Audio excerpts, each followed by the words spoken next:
tardes. Hoy es Miserias de la Economía, programa que conduce Eduardo Lucita. Unos programas más tradicionales y creo que significativos de Barricada TV, que ha analizado y sigue analizando todos los temas que hacen al quehacer económico, pero sobre todo la perspectiva de la economía en una visión distinta, obviamente, a lo que tienen los programas económicos en las televisiones convencionales. Primero tema es, hoy verán que soy Jorge Marchini, que estoy reemplazando a Eduardo Lucita. Lo primero que decir, decirle que esto es temporario. Eduardo Lucita está en este momento superando una operación quirúrgica, estará en los próximos programas, estoy reemplazándolo como puedo, yo sé que la calidad de él no puedo reemplazarlo. Y también, obviamente, quería también expresar el saludo y la expectativa de su vuelta aquí al canal por parte de la gente de Barricada TV, por el cariño que le tienen y también por el respeto a su programa, que bueno, por supuesto serán todas esas herramientas que seguirá teniendo Miserias de Economía y con la conducción de Eduardo Lucita, que será mucho más lucida sin duda que la mía. Hoy tenemos como invitado a Daniel Campione, que es bueno, un politicólogo muy especializado en análisis académico, pero también en análisis concreto de los temas políticos. Pero analizaremos dos temas. Uno, lo que creo que es la primera etapa, el primer bloque, vincular a la situación de Argentina en los últimos 6 meses, sobre todo el balance del gobierno de Macri, este nuevo gobierno de derecha, las condiciones nuevas y bueno, lo que ha provocado y lo que sigue provocando los cambios en la política argentina en un principio, pero obviamente con el correlato en la economía y en la sociedad. La segunda parte, un tema que está siendo ahora obviamente centro de atención, que es lo que se denomina el Brexit, este referéndum en Gran Bretaña de separarse de la Unión Europea, que está provocando escozor, digamos, y un debate muy grande, al punto que también se plantea en Argentina que puede tener algún tipo de efecto. Vamos a empezar a tomar un pequeño corte y ya vamos directamente hacia el programa. Muchas gracias.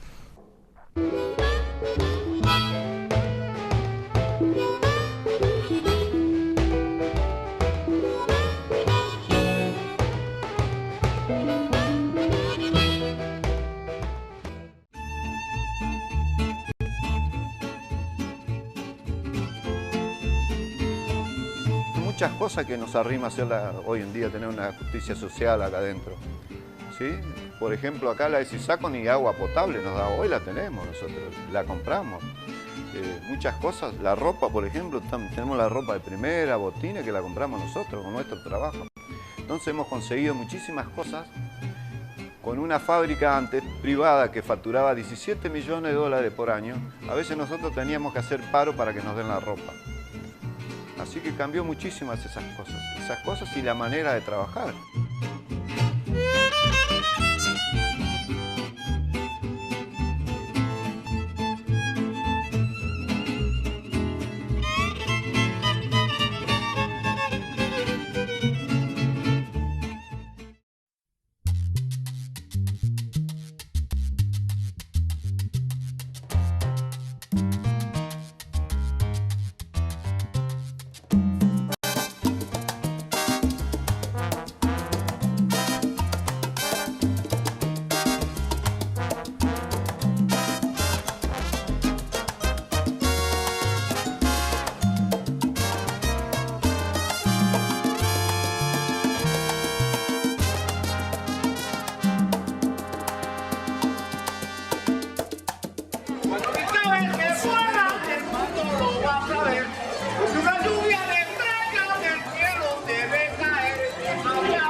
Soneros que defiendan su mensaje para que llegue la salsa a todas las amistades.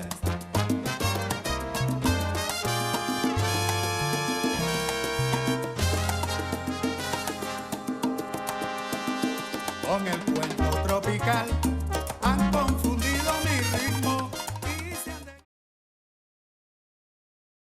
Hay épocas en que la poesía se plantea una última cuestión. Cuando lleguen los poetas del mañana, los que anunciarán la alegría. Tendremos algo más para recibirlos que tumbas de inocentes sin justicia y la moneda de la vida jugada a cara o cruz.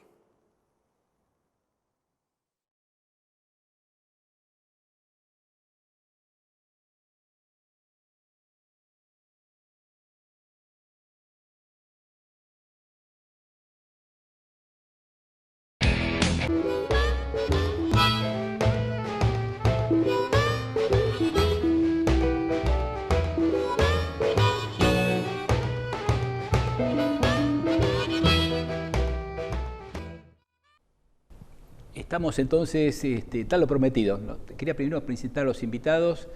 Daniel Campione, bueno, hemos dicho, es un habitué también de programas, creo, muchas veces ha estado aquí.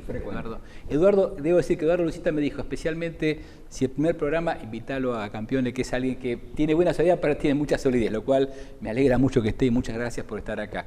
Y Ernesto Matos, que es un joven economista, está trabajando en temas distintos, tema agrario, las cuestiones vinculadas también al análisis de la economía argentina, es de la camada nueva de economistas argentinos, bueno, aparte de una persona muy querida porque trabajé con él, pero es una cuestión ya personal. Pero la introducción es un poco para indicar el tema que habíamos anticipado, que es este balance de los primeros meses de este gobierno, un gobierno de derecha, un gobierno que asume, obviamente, con una perspectiva de un cambio, por eso el Cambiemos no está puesto de casualidad, y también con una cantidad de condiciones o de promesas y expectativas que obviamente la realidad están caminando ya muchos meses y ya podemos hacer algún tipo de, al menos, de análisis o debate.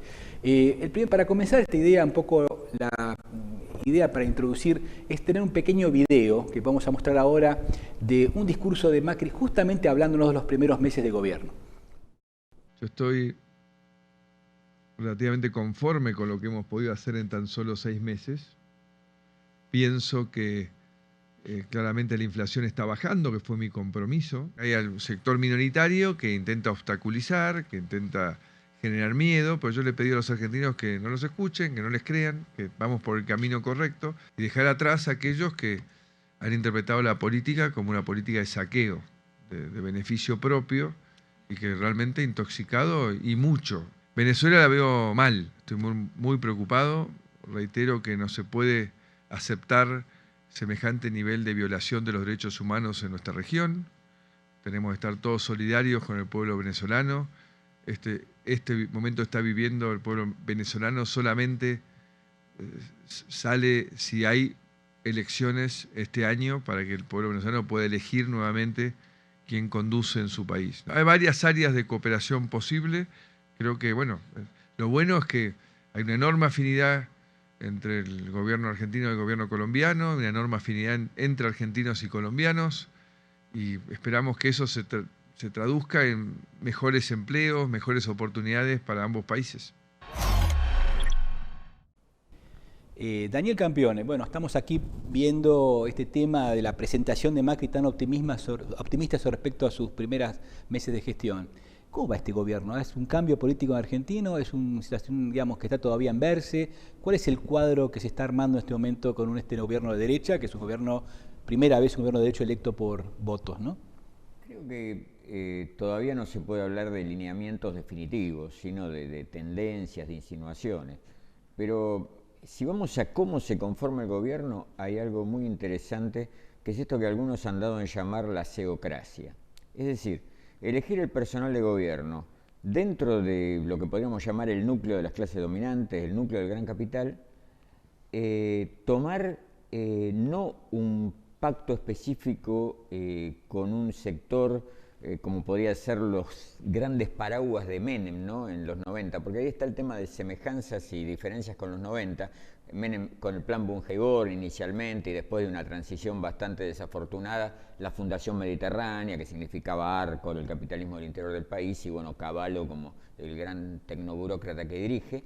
Acá es un esquema mucho más colectivo, mucho más diversificado, con el personal reclutado en gran medida entre los cuadros de dirección de grandes empresas, en algunos casos directamente, sino dueños familiares de los dueños de las grandes empresas, Dietrich en transporte, Brown en comercio, pero hay Dietrich y Brown y Aranguren y muchos otros marcan también una tendencia complicada, aún para ser un gobierno de derecha, no una tendencia complicada, por supuesto, desde el punto de vista de los intereses populares o de los trabajadores, porque en muchos casos han nombrado empresarios o cuadros empresariales comprometidos con un sector a cargo del mismo sector.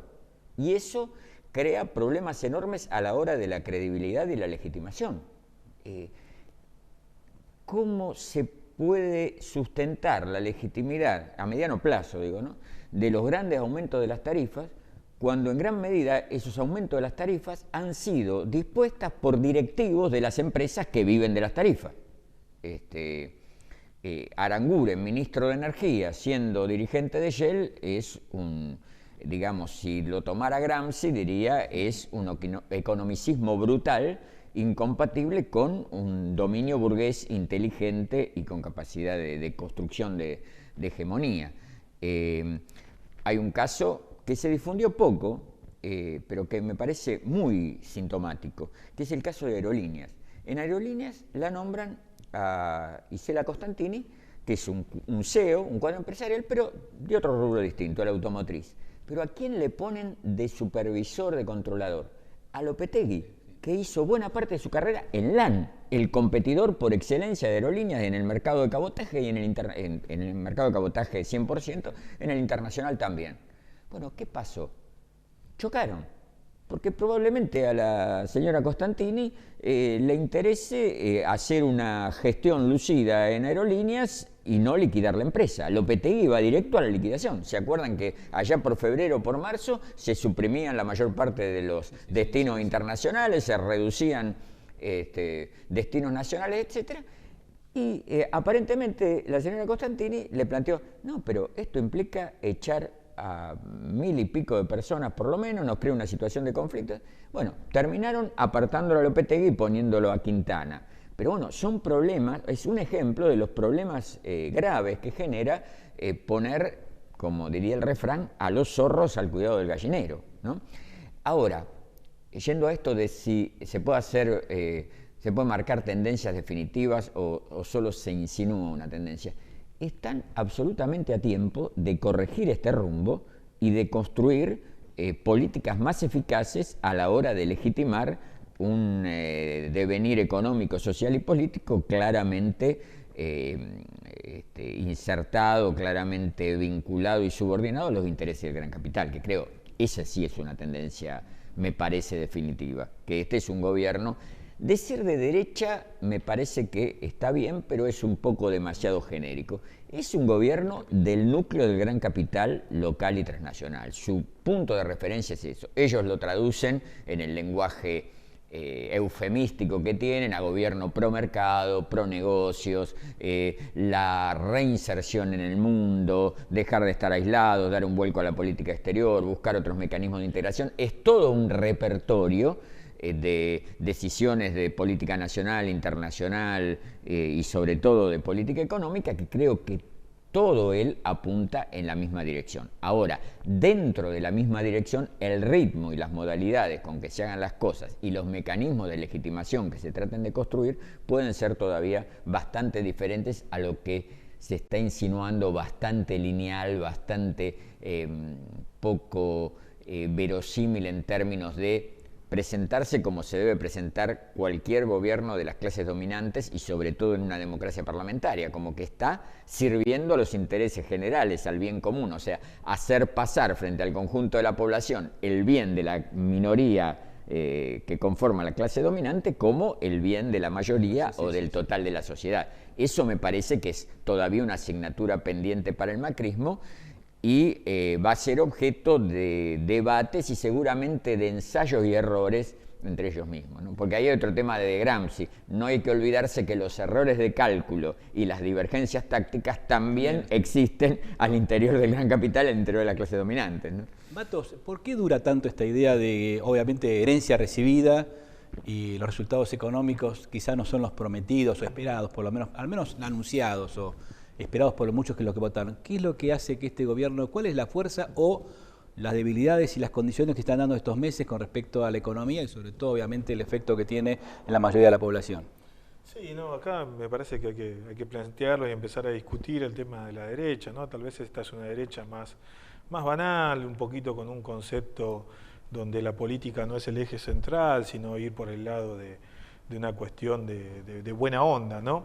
Pero detrás de todo eso, como acá explicaba Daniel, y para sumar, digo, al esquema del cual nos gobiernan, yo creo que está el sector más importante, que es justamente el sector del agro, digamos, ¿no? Cuando uno ve que Martínez de Hoz asume, uno de los principales hombres de la sociedad rural argentina, asume el Instituto Nacional de Propiedad Intelectual o Propiedad de la Industria, ¿no? Un tema de propiedad intelectual o patentes que va a estar dentro del área de libre comercio de la Alianza, una cosa que se va a discutir. Uno ve que asume Luis Blaquier, enfrente del Fondo de Garantía Sustentable. Uno ve que asumen los Brown, ¿no? De familia que, bueno, se tendrá que hacer cargo de su pasado, ¿no? Como también el abuelo de Pinedo, con el plan aquel industrial, el plan Pinedo. Uno ve ahí la concentración del sector alimentos y bebidas. Yo creo que acá una continuidad, me parece, y algo que tiene que empezar a debatir la sociedad, es esa vieja idea de caramelos o siderurgia.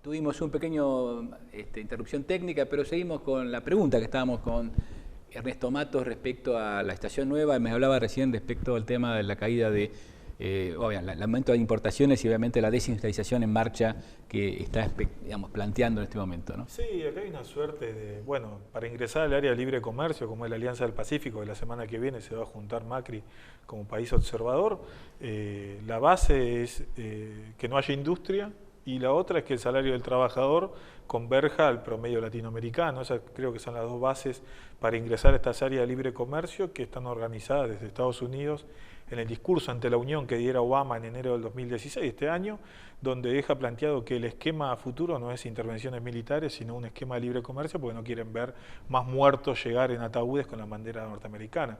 Entonces me parece que ahí responde un poco el encuentro en Bogotá y este encuentro en Chile que se va a realizar, y me parece que tenemos que estar atentos a cómo se están dando los movimientos y cuáles son los impactos, que ya lo empezamos a ver, que son las importaciones en gran escala y obviamente en sectores sensibles que son, digamos, demandadores de mano de obra. Dani, una pregunta. Vos hablabas recién que las figuras, digamos, del establishment. Este es un país, un pueblo que siempre tiene bastante claro oligarquía, pueblo, digamos, una cuestión que maneja la historia argentina y la realidad económica. Y ha habido un gobierno que tiene mucha resistencia, ha habido manifestaciones no menores, digamos, de magnitud. ¿Cuáles son los límites y las condiciones políticas, por un lado, condicionantes que le pone al gobierno, y cuál es la perspectiva o desafíos o, bueno, límites que puede tener este movimiento social realmente importante que tiene Argentina? Sí, creo que es muy importante, en primer lugar, eso, valorizar las acciones de resistencia y las movilizaciones que ha habido.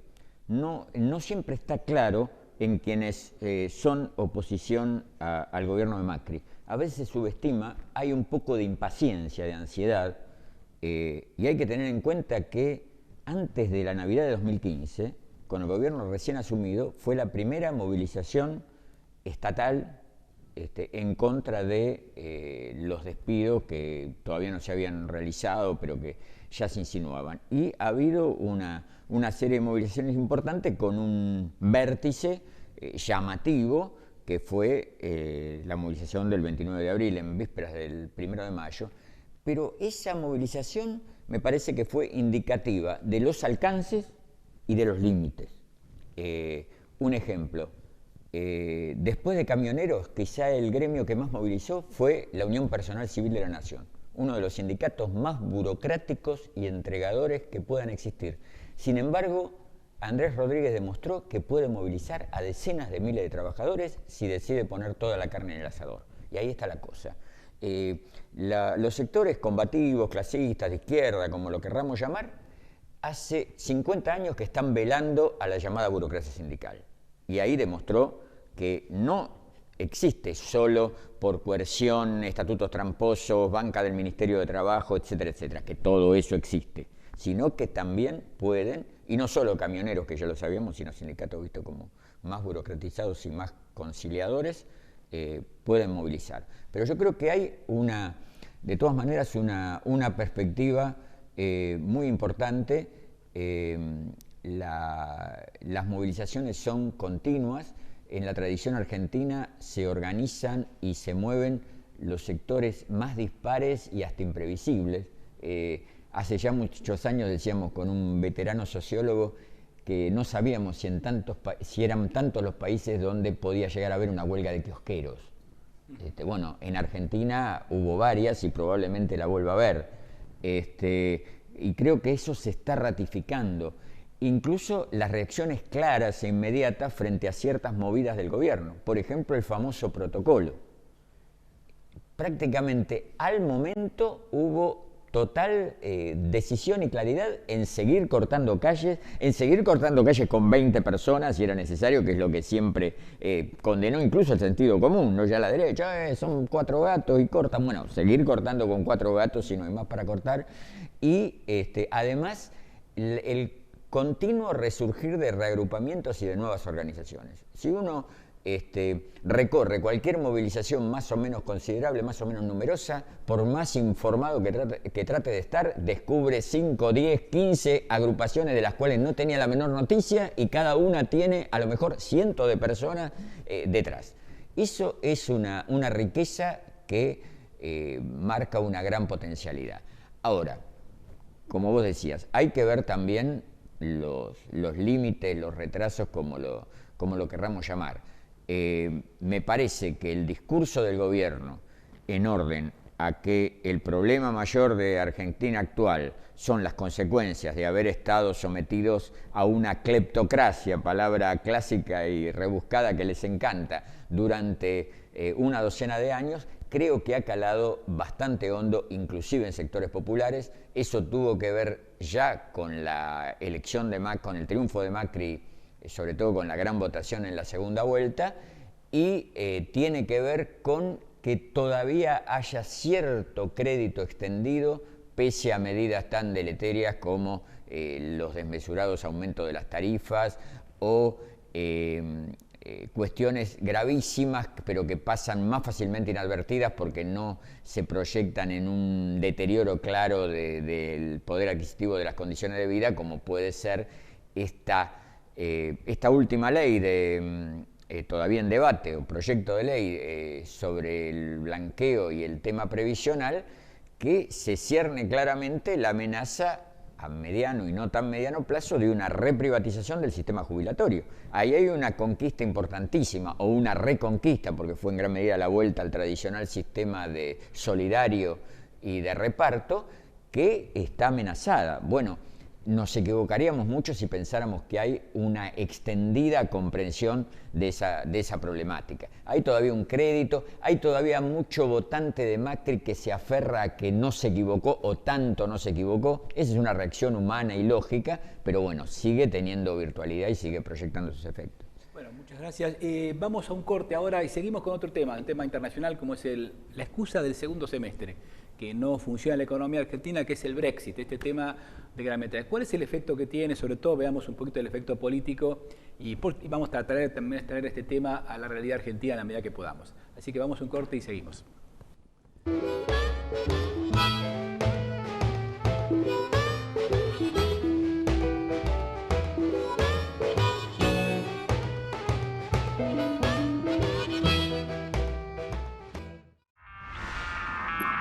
Tras 200 años de extracción y consumo voraz, los combustibles fósiles baratos y de fácil acceso han alcanzado su techo productivo. Las empresas y gobiernos continúan apostando por los hidrocarburos como principal fuente de energía, explotando ahora yacimientos conocidos como no convencionales. Una de las técnicas empleadas para extraerlos se denomina fracking o fractura hidráulica. Pero, ¿qué es el fracking? Para liberar el gas o el petróleo se perfora hasta la formación geológica que los contiene y se inyecta agua a alta presión, mezclada con productos químicos y arena. Esto provoca que fluyan a la superficie y puedan ser extraídos. El problema que acarrea esta técnica es el impacto socioambiental que puede traducirse directamente en aumento de la actividad sísmica, mayores emisiones de gases de efecto invernadero, gran ocupación territorial, contaminación del aire con sustancias de alta toxicidad, contaminación del agua superficial y subterránea. El agua es un bien escaso y no renovable. El fracking no solo consume millones de litros, sino que además el uso de químicos altamente tóxicos pone en riesgo las aguas subterráneas y superficiales, ya sea por fugas hacia la superficie, por derrames durante su manipulación o por incorrecta disposición de líquidos residuales. Entonces, ¿estamos dispuestos a obtener energía a cualquier precio? En Argentina la producción de petróleo y gas convencional ya alcanzó su pico productivo. La búsqueda de más hidrocarburos está extendiendo la frontera extractiva a todo el territorio nacional. El objetivo a largo plazo de YPF y las empresas transnacionales apunta a la exportación de los hidrocarburos obtenidos a través del fracking. Pero, ¿a quién beneficia esta técnica nociva, cara y contaminante? Según estimaciones del gobierno de Estados Unidos, Argentina tiene un gran potencial en gas y petróleo de yacimientos no convencionales. De hecho, el fracking ya se está practicando en el país desde hace 2 años. En Neuquén se fracturó en la Reserva Provincial Aucamahuida y en comunidades mapuche como Ñelaicó, violando la legislación indígena y su derecho a consulta previa. También se está implementando en Río Negro, en zonas de chacras dedicadas a la fruticultura, en Chubut, en las cercanías de Comodoro Rivadavia y en Las Heras, provincia de Santa Cruz. Además, se pretende comenzar a explorar en provincias sin antecedentes de explotación de hidrocarburos. Los riesgos del fracking están poniendo en guardia a poblaciones de todo el planeta. Gracias a la presión popular, ya se prohibió en países como Francia y Bulgaria y se están extendiendo moratorias en diversos puntos del mundo. En Argentina, varios movimientos populares están trabajando en proyectos similares tanto en municipios como a nivel provincial e incluso en el ámbito nacional. Informándonos y organizándonos, podemos lograr que Argentina sea un país libre de fracking. Otras maneras de obtener energía son posibles. Es hora de apostar por el uso de energías limpias y renovables. Y más aún, de discutir cómo y para qué generamos energía. Luchemos por el cambio. Paremos el fracking.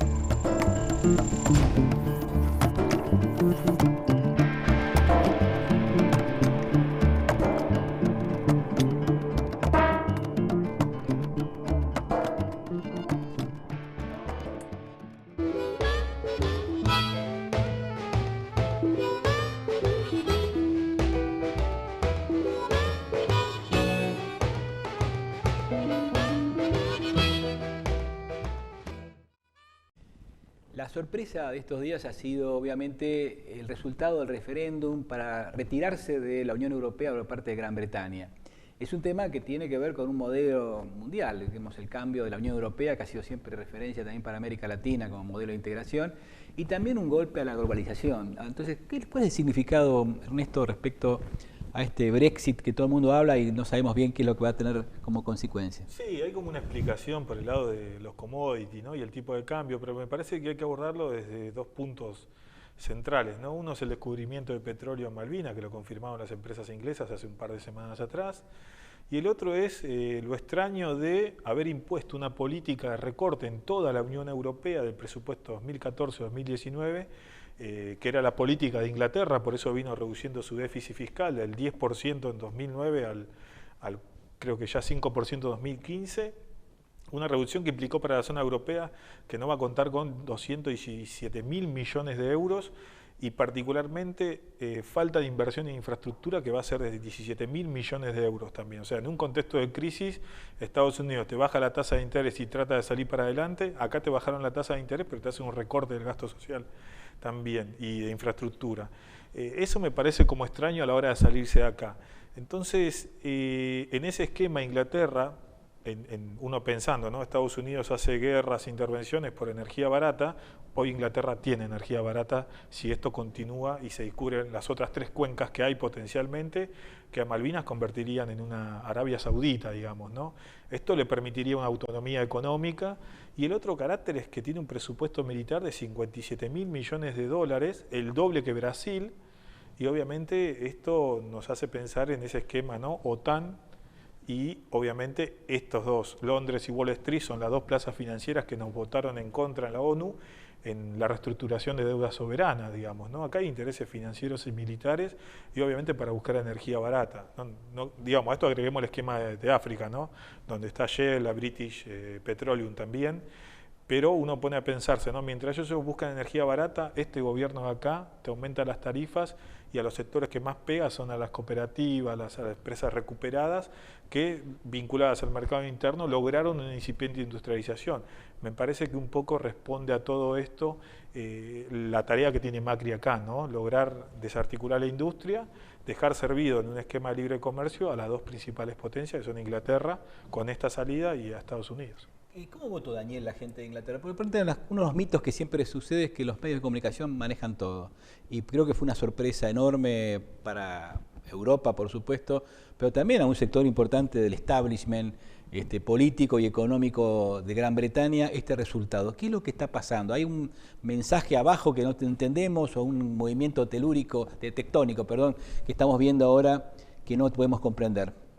Creo que hay descontentos de larga data que las políticas y el modo de tomar decisiones y el modo de construir los estratos dirigentes de la Unión Europea, como decía, ha provocado hace larga data descontentos que están brotando con fuerza en esta coyuntura al compás de las reducciones del estado de bienestar, cierto retroceso en el nivel de vida, la renovada ofensiva por lo que aquí llamamos la flexibilización laboral. El conflicto francés en este campo ha sido muy elocuente. Y el otro día el ex canciller Caputo hacía referencia a la repulsa que provoca en Europa y sobre todo en amplios sectores populares la existencia de esa tecnoburocracia de Bruselas con sueldos obscenos, que no es votada por nadie ni puede ser desplazada por ningún voto popular, que no tiene tampoco mecanismos de control eficientes en el sentido más clásico del manejo de la administración pública, y eso es un factor que explica este voto en el cuadro de un desprestigio de los mecanismos de la democracia parlamentaria más general. No es casual que se vean procesos como el español, como el griego antes, y recordemos que en las denuncias centrales de Syriza estaba lo que ellos llamaban la Troika o algunos la Santísima Trinidad, que no eran más que los organismos de la Unión Europea más el Fondo Monetario Internacional. Centralmente era eso. Ahora, creo que hay otro componente que también viene del descontento y también del deterioro del nivel de vida, y no lo mencioné, el aumento del desempleo y en particular del desempleo juvenil, que es un avance de la xenofobia y un resurgir del nacionalismo con vertientes bastante radicalizadas, bastante extremas, e inclusive a veces puntos de reivindicación del fascismo tradicional.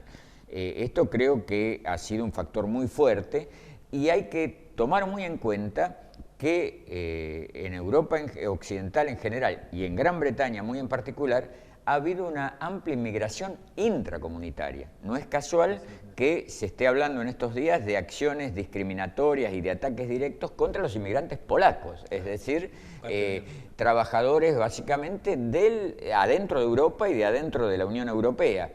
Este me parece que es el componente ultraconservador o directamente reaccionario que tiene también este voto. Y en cuanto a la actitud del establishment, creo que se ha dividido bastante.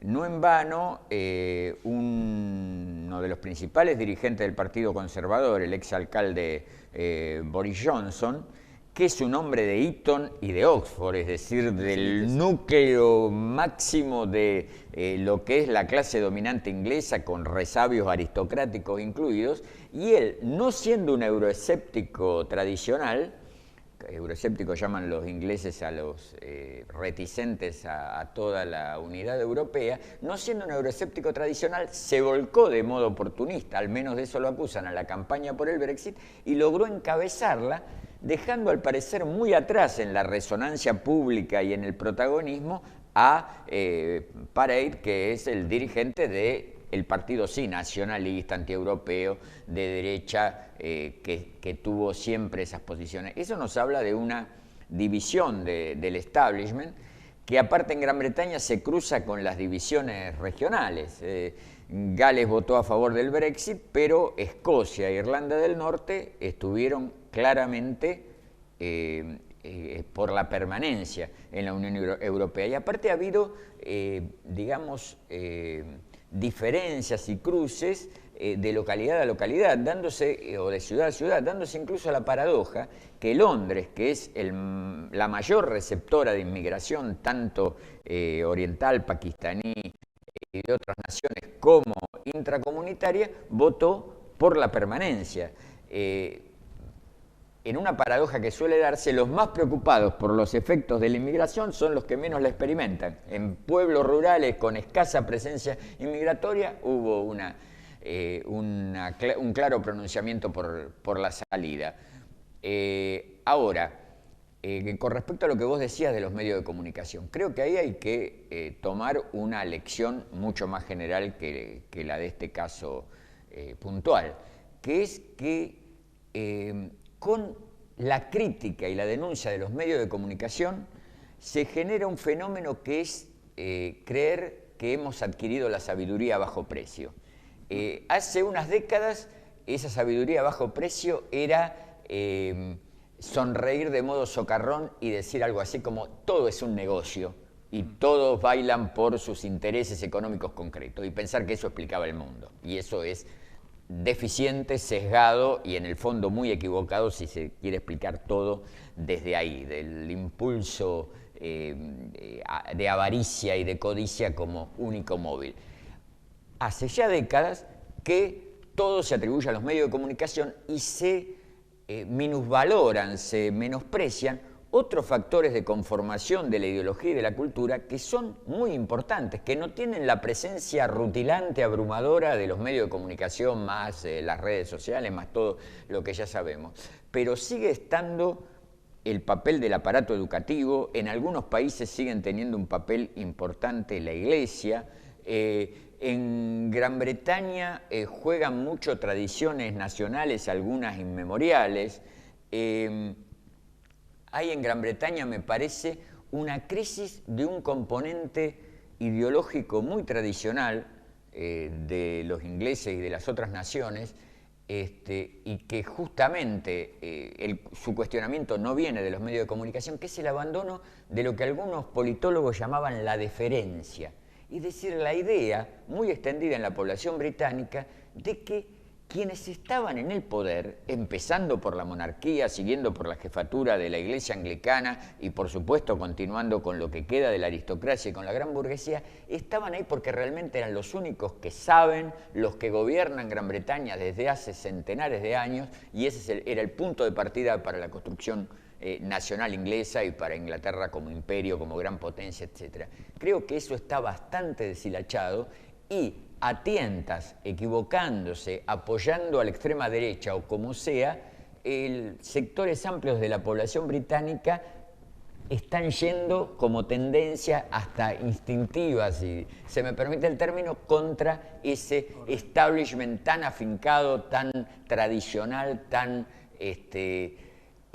digamos, diferenciado del resto de la población. Porque aparte siempre se ha dicho, Gran Bretaña es una sociedad clasista, pero no clasista en el sentido del cuestionamiento de una política de las clases trabajadoras, sino clasista desde el dominio indisputado y desde la división muy clara. Un país que los que hemos pisado alguna vez Gran Bretaña y hasta los que hemos estudiado alguna vez inglés, sabemos que las distintas clases sociales se diferencian hasta por la pronunciación y por el vocabulario que utilizan, ¿no? Y me parece que acá también hay un cierto quiebre, un cierto cuestionamiento difuso, sesgado, lo que se quiera, a esa deferencia, a esa aceptación de que los que mandan siempre mandaron y siempre lo harán en el futuro y son los únicos que pueden hacerlo y no hay maneras eficaces de cuestionar eso. Uno viendo estas cosas se acuerda de ciertos comentarios de Perry Anderson, de Thompson y de otros grandes historiadores y politólogos británicos que nos han enseñado sobre estas cuestiones. Ernesto, una pregunta es, es difícil saber los efectos, se habla mucho de los efectos mundiales del Brexit, por los mercados, pero un tema inmediato es el tema de la unidad latinoamericana. América Latina tuvo todo un tema en los últimos años, por lo menos discursivo, de gestos también, de la unidad latinoamericana, el Mercosur, UNASUR. El efecto de este tema de que un país importante como Gran Bretaña se separa de la Unión Europea, ¿tendrá efecto también en la separación de los países o por el contrario, lo que hemos visto estos días? Todos están muy preocupados de que Europa no está más unida. ¿Cómo viene el efecto inmediato de este tema en la unidad latinoamericana, que es un tema que siempre hablamos y obviamente tiene un capítulo muy grande también para desarrollar? Sí, a ver, siguiendo a unos autores allá, Norfield, bueno, obviamente plantea un poco esto, que todos pensaban que Inglaterra era un país más dentro de la Unión Europea, tal vez, o subestimaron, digamos, ¿no?, el poder que tiene todavía Inglaterra como potencia con territorios de ultramar, como lo tiene Francia también, tal vez con otro rol, digamos, ¿no?, más impulsora de un esquema financiero, donde vimos el caso del HSBC, ¿no?, la apuesta en el tema de las divisas, donde se descubrió que, bueno, hubo todo un manejo financiero, que en un mundo que, como planteó Estados Unidos después de 1999, con la derogación del acta de bancos, se podía hacer cualquier cosa, digamos, ¿no? Entonces, en ese mundo financiero y en este esquema militar, Inglaterra hace lo que tiene que hacer cualquier potencia en este momento, asegurarse la energía. Digo, por eso ver el mapa de Brasil con los distintos lugares donde está la Shell y la British Petroleum, uno va dando cuenta dónde están metiendo las inversiones y dónde van a apostar, obviamente, para asegurarse del bien futuro de sus sociedades.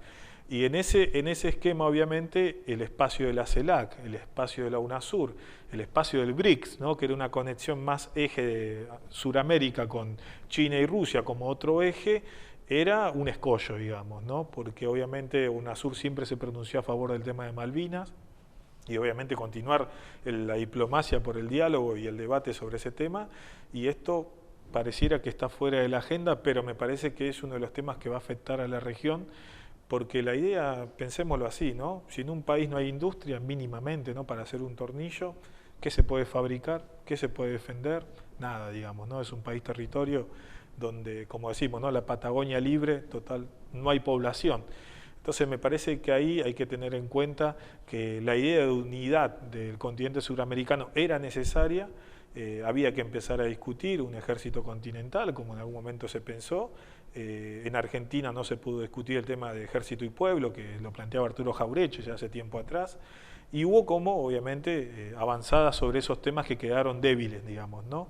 Y obviamente la muerte de Chávez en esto pega muy fuertemente, la muerte de Néstor, y obviamente los golpes de Estado que se dan en Brasil, en Paraguay, en Honduras, responden un poco a esta necesidad de desarticular lo que se estaba tratando de construir. Lo vemos con el Banco del Sur, ¿no?, que no avanzó.